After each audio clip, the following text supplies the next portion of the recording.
Assalamualaikum warahmatullahi wabarakatuh. Bismillah, alhamdulillah, wassalatu wassalamu ala rasulillah wa ala alihi wa sahbihi wa man tabi'ahudahu wa wala amma ba'd. Ilahi anta maqsudi wa ridhaka matlubi. Boleh tidak hanya mubalik yang membacakan itu kalau mau ngaji bareng saya. Ilahi anta maksudi waridhoka matlubi atini mahabbataka wa boleh ya, itu bukan lagu kebangsaan Torekat, bukan, tapi doa ikhlas sebenarnya, doa ikhlas. Sebab kalau mau ngaji itu atau mau zikir atau mau yang lain-lain, banyak ganjelan itu. Ilahi fulus maksudi. Ya Allah, uang yang aku tuju. Mudah-mudahan yang ngundang ngasih uangnya gede, sering ganjel itu. Ilahi duren maksudi. Itu jujur, apalagi ilahi jahe maksudi. Pokoknya banyak lah. Untuk membuang itu maka anta maksud. Ya. Waridho kamatlubi itu juga membuang segala sesuatu selain ridho Allah. Begitu. Betul saya tidak hadir beberapa bulan. Yang dekat kemarin karena masih di Mekah. Jadi ada beberapa rombongan ikhwan TKN Suryalaya. Ada rombongannya Al-Mukarramah, Pangersa Ibu Hajah, Otin, Ketua Umum Ibu Bela Pusat. Ada rombongannya Al-Mukarram, Pangersa Aang. Ada rombongannya Pak Wahfi, Kiai Wahfiuddin. Ada rombongan Ajengan Jajian. Semuanya tidak ada yang bisnis umroh. Itu buang dulu itu. Pandangan-pandangan dianggap nanti Pak Jajian bisnis umroh. Tidak ada. Saya setiap tahun berangkat ke Mekah ke Madinah. Ada yang mau ikut, nggak ada yang mau ikut, saya berangkat. Mau apa Pak Jajian ke sana? Mau belajar ibadah. Ya. Jadi tidak ada unsur-unsur lain. Tidak ada. Pangersa Aang juga sama, tidak ada.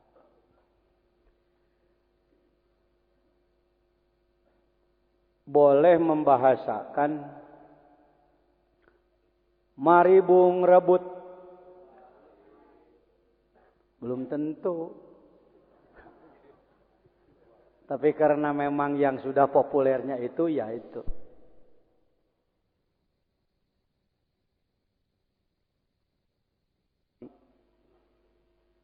Seujung rambut dalam hati kami ada perasaan. Saya lebih dari Anda, hanguslah kami. Do' sakatahta aqdamin nas. Perintah dari beliau, tempatkan kepalamu di bawah telapak kaki orang lain. Bukan menjadi khadim mursyid itu tempatkan kakimu di atas kepala orang. Qaditu ala gagulugu. Jadi jangan lupa ya ke saya. Awas dah, duren kedekan duren. Bawang berebes, bawang. Telur. Dari sana rumput rampit tarik itu, tarik itu. Enggak boleh. Kami harus menjadi baik.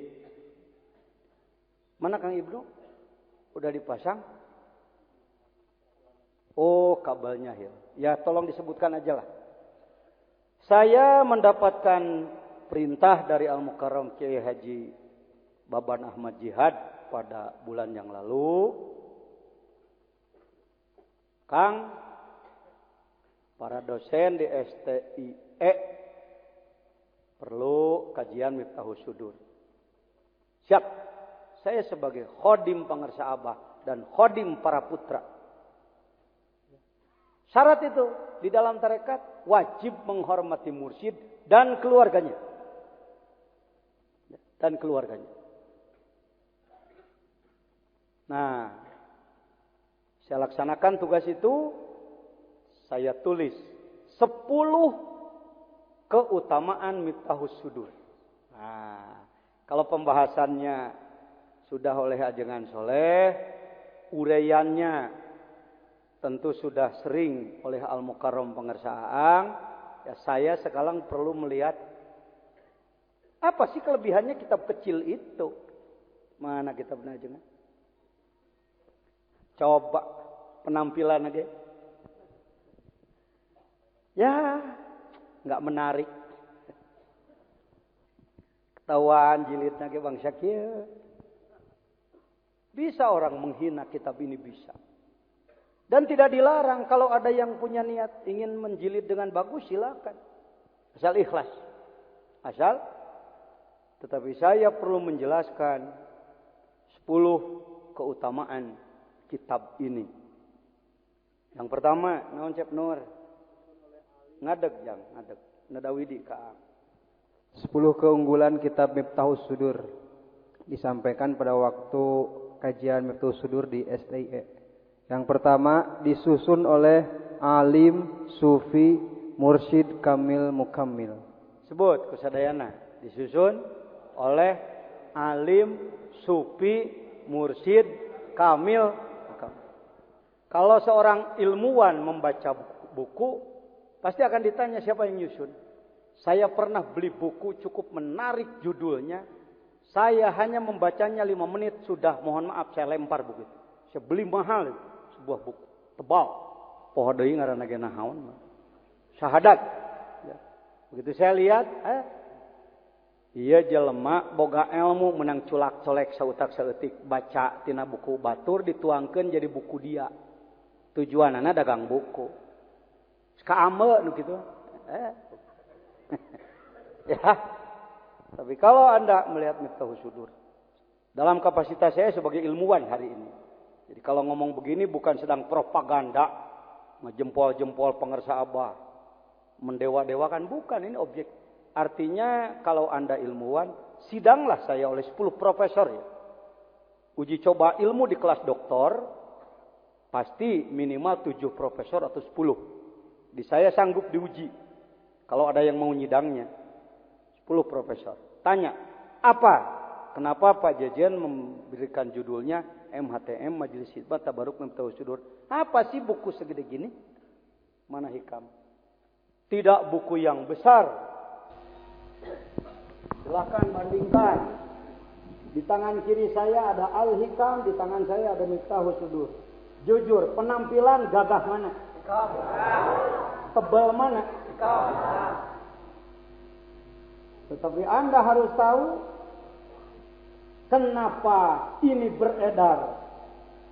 Ini dulu kurang beredar. Mana yang lebih ditakuti Yahudi? Ini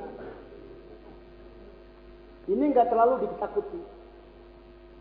Saya sudah datang ke makam penyusunnya di Mesir sana. Syekh Ibn Athaillah As-Sakandari. Ini juga penting. Maka hubungan antara hikam dengan ini pelengkap Miftahus Sudur. Ini pelengkap. Jadi kalau nasi dengan ikan, nasinya ini. Sah makan nasi tanpa ikan. Tidak termasuk makan ikan tanpa nasi. Paham? Ini dinyatakan sebagai kitab tasawuf tertinggi internasional. Kiai yang berani mengajarkan hikam itu dianggap sebagai kiai ulama sufi tertinggi tingkat keilmuannya. Karena ini sulit dipahami. Bahkan banyak negara yang menyatakan bahwa hikam tidak boleh beredar. Termasuk salah satu negeri di Malaysia, negeri 9, melarang peredaran hikam, nggak boleh dikaji. Termasuk di perguruan-perguruan tinggi Islam di Indonesia, kitab hikam ini disebut kitab jumud, kitab pembeku. Kalau orang pegang ini malah jadi beku nanti. Negara tidak akan maju. Itu Pak, fenomenanya begitu. Saya jawab. Ini dulu nih yang pelengkapnya dulu saya sebut. Apa sebabnya hikam disebut kitab jumud? Hikam disebut kitab yang memogokkan, menghambat kemajuan. Karena hikam mencerca dunia. Karena hikam anti dunia. Saya tanya, hikmah keberapa dari 292 hikmah yang mencerca dunia? Jawabannya, tidak satupun yang mencerca dunia. Jadi, kalau ada orang ngaji hikam beletak-beletuk karena dunia, maaf ini bahasanya nggak enak. Sebab yang membahas hikamna balangsak. Ketika orang membahas hikam dia belum sejahtera, sebutlah miskin, dalam hati di lidah hikam, dalam hati benci sama yang kaya nutara mere. Maka hikmah nomor berapapun nembaknya ke sana. Al-bakhil. Nih ya, kalau mau belajar tembak-tembakan hikam, ya, saya bisa begituan. Iradatu kat tajrid ma iqamatillah iyyaka fil asbab minasyafatil khafiyah. Kita ini harus asbab. Hadirin, tetapi jangan terlewat. Jangan sampai mengejar dunia sehingga meninggalkan yang lain. Jangan seperti si Anu. Di sininya enggak ada si Anu, enggak ada. Jadi si Anu itu keluarnya dari sang pembahas hikam. Jadi kerusakan bukan di studio tapi di pesawat Anda. Oh, dengek. Mudah-mudahan saya tidak memuji diri. Kawan-kawan mahasiswa tadi di UIN baru tahu, oh begitu ya hikam itu. Iya. Saya perlihatkan jabatan saya. Kalau ada orang yang mengatakan hikam menghalangi jabatan, saya gurunya hikam jabatannya 36. Jabatan saya 36, Pak. Alhamdulillah. Semuanya tidak ada honornya. Wah, kalau ada kabelnya dipasang jabatan saya. Ada Ketua Umum Majelis Ulama, Syuriah, NU, Rais Jamiah, Thoriqoh, Dewan Pakar Pendidikan, Dewan Kehormatan Pramuka, Ketua Forum Akselerasi Sukabumi Sehat, Ketua Paguyuban Seni Islami, dan macam-macam. Jadi tidak ada hikmah atau dalam tasawuf ini yang menyatakan anti dunia. Ini pelengkapnya. Bahkan justru hikam ini adalah kunci sukses. Sebut, hikam adalah kunci dalam segala bidang. Bukan hanya bidang tasawuf. Bidang ekonomi, sosial, politik, budaya. Ini kunci. Jadi yang memogokkan bukan hikamnya, orang yang membahasnya. Sebab dia sendiri nggak ngerti. Dibaca hikamna, diterjemahkan kemana, nerangkan kemana, wena ceprek. Kan bae nu ngadengkeun belet ieu, ungek. Tuh Pajajan jangan begitu, daripada nggak ada yang mengingatkan.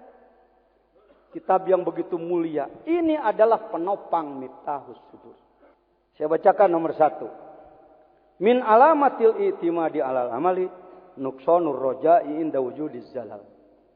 Manusia harus percaya diri. Manusia harus bekerja keras. Tapi jangan merasa bahwa dia akan sukses hanya oleh diri sendiri. Tanpa bantuan pihak lain.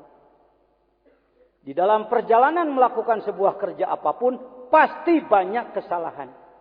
Takut salah harus, tapi juga harus siap salah.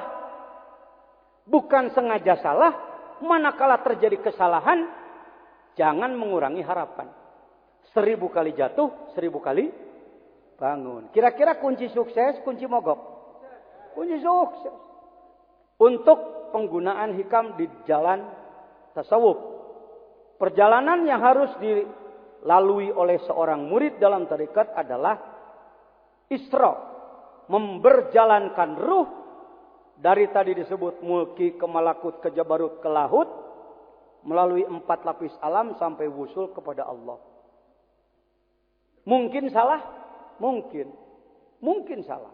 Tapi jangan takut salah. Asal jangan sengaja salah. Ya, diupayakan untuk tidak, tapi ternyata salah. Ya, maju lagi. Pak mau kemana? Bandung. Sudah sampai mana? Pamoyanan. Jadi sekarang posisi belok kiri. Sebelah mana? Indihiyang. Pak salah. Oh salah ya. Balik lagi. Jangan karena salah. Oh kalau begitu aku putus asa nggak berangkat Salah. Itu salah bener. Kalau kesalahan tadi salah adalah merupakan keberhasilan tertunda. Tapi kalau Anda karena salah putus asa, itulah salah yang sebenarnya. Berangkat sampai ke Bandrek, belok kiri. Assalamualaikum, di mana posisi? Tahu nih kayaknya ada rel kereta api Cibatu nih.